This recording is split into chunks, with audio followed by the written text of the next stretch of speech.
Genghis Khan was a great warrior, but his grave was never found. His story is so interesting, so grab your snacks. Hello guys, it's me, Rise of the Ancients. So let's start the video. Genghis Khan, who came from a small tribe, set fire to revenge that killed cruel people. His fire of revenge was seen by everyone as he handed over his own brother to death. And on the pile of bodies, he laid the foundation of the Mongol Empire. This empire stretched from China to Ukraine. In fact, Genghis Khan's influence was so strong that even after his death, he had left instructions to hand over people to death. But when he was taken for his last rites, there were thousands of people present. Yet even today, no one knows why his body was hidden. Well, all years have passed, but no one has found his body or tomb. So where is his body and why haven't we been able to find it? Well, this story begins in the century around when Genghis Khan started attacking every small tribe in Mongolia to increase his dominance. One of the enemies was Jamuka, one of his powerful rivals, who was said to be Genghis Khan's half-brother. During a fight with Jamuka, an arrow suddenly grazed Genghis Khan's ear and touched his neck. Imagine, he saw death coming right before his eyes, but by luck, he survived. After winning the battle, he called the archer and offered him a place in his army. By doing this, he added talented soldiers to his ranks, making his army so strong that within a few years, Genghis Khan rose from a small tribe to rule all of Mongolia. One day, while looking to expand his empire further, his eyes fell upon the Tangut Empire, commonly known as Western Xia. This region had agricultural communities famous for rice production, and it was well defended by armies numbering in the millions.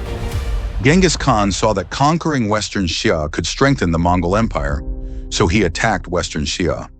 But the people refused to submit, rejecting his demands. This insult enraged Genghis Khan, and he attacked again, this time not to rule, but to destroy. Everyone knows Genghis Khan was cruel and ferocious, but he was also very wealthy. Adjusted for today's inflation, he had around $1 trillion at his peak. His empire expanded rapidly, spreading fire and conquest across the lands. During battles, he faced many dangers. Once he was severely injured in a fight, his wound became infected, and though he survived, tens of thousands of people had already died in his campaigns. Before his death, Genghis Khan wrote instructions about his funeral. He wanted no one to know where he would be buried.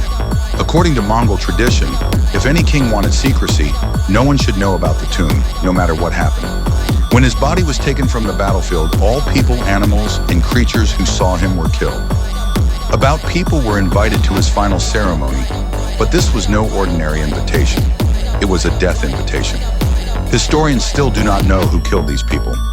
After his death, his body was buried in secret to hide the grave. Men were said to have trampled the earth so it appeared like normal land, and the killings continued. Anyone who came near or could reveal the location was killed. In total, about people died to keep the secret of Genghis Khan's tomb.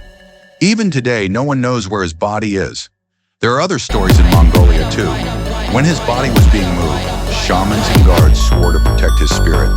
According to them, if anyone discovered the location and tried to dig it up, it would bring destruction to the world. Now, I know all this sounds like folklore, and perhaps the earlier stories mix history with legends. But mysteries always fascinate us. Friends, comment below if you think any of these stories sound real. And do you know where Genghis Khan's real tomb is? If you learned something new from this video, give it a like and subscribe to the Rise of the Ancients channel with the bell notification. As always, friends, stay curious,